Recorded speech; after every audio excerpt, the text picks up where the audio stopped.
Success కోసం స్థిరంగా పోరాడటం అనేది చాలా కష్టమైన విషయం. నువ్వు కష్టంలో ఉంటే నీకు చప్పట్లు కొట్టి ఎవరు సపోర్ట్ చేయకపోవచ్చు. కానీ నిన్ను నువ్వు సపోర్ట్ చేసుకో. సెల్ఫ్ సఫిషియెంట్‌గా ఉండు. గెలుపు ఓటములతో సంబంధం లేకుండా పోరాడుతూనే ఉండు. ఇలా గెలుపు ఓటములతో సంబంధం లేకుండా పోరాడుతూ ఉండటం వల్ల ఏదో ఒక రోజు నీకు సక్సెస్ నీ దరికి చేరుతుంది. అప్పుడు నిన్ను పిలవకుండా నీ కష్టంలో ఉన్నవాళ్ళు, నువ్వు కష్టంలో ఉన్నప్పుడు చప్పట్లు కొట్టి ఎవరు సపోర్ట్ చేయని వాళ్ళు కూడా నీ దగ్గరికి వస్తారు. నువ్వు పిలవకపోయినా నీ ఆటోగ్రాఫ్ కోసం కూడా వస్తారు. ఆ ఒక్కరోజు కోసం కష్టపడుతూ ఉండు. వాళ్ళు వీళ్ళ గురించి చెప్పుకోవడం కాదు, నీ కోసం నువ్వు చేసిన పోరాటం కోసం నీ దగ్గర ఉండే నేను ఇది చేయగలను, ఇది చేశాను అన్న ఒక్క రోజు కోసం కష్టపడుతూ ఉండు. ఎవరి గురించి ఆలోచించకు.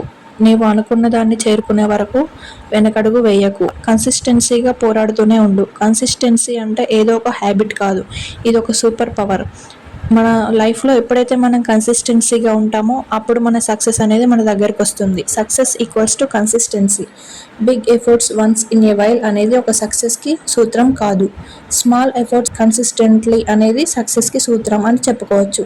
ఫర్ ఎగ్జాంపుల్, మనం ఒక రాయిని తీసుకొని దానిపైన ఒక 10 లీటర్ల వాటర్ ఒకేసారి వేస్తే ఆ రాయికి ఎలాంటి ఎఫెక్ట్ ఉండదు. ఆ ఎఫర్ట్ అనేది మనం పెట్టి వేస్ట్ అవుతుంది. అదే రాయి పైన ఒక్కొక్క డ్రాప్ రోజు రోజు వేస్తూ ఉంటే ఏదో ఒక రోజు అది కరిగిపోవడం ఖాయం. ఆ రాయి అనేది బద్దలవుతుంది. సో అదేవిధంగా మన కాంపిటేటివ్ ఫీల్డ్లో కూడా మనం ఒకే రోజు ఒక బుక్ను చదివేసి పక్కకు పడేసి మళ్ళీ ఏ నెలకో 2 నెలలకో బుక్ తీస్తా ఉంటే అది అప్పుడు మనకు సక్సెస్ రాదు.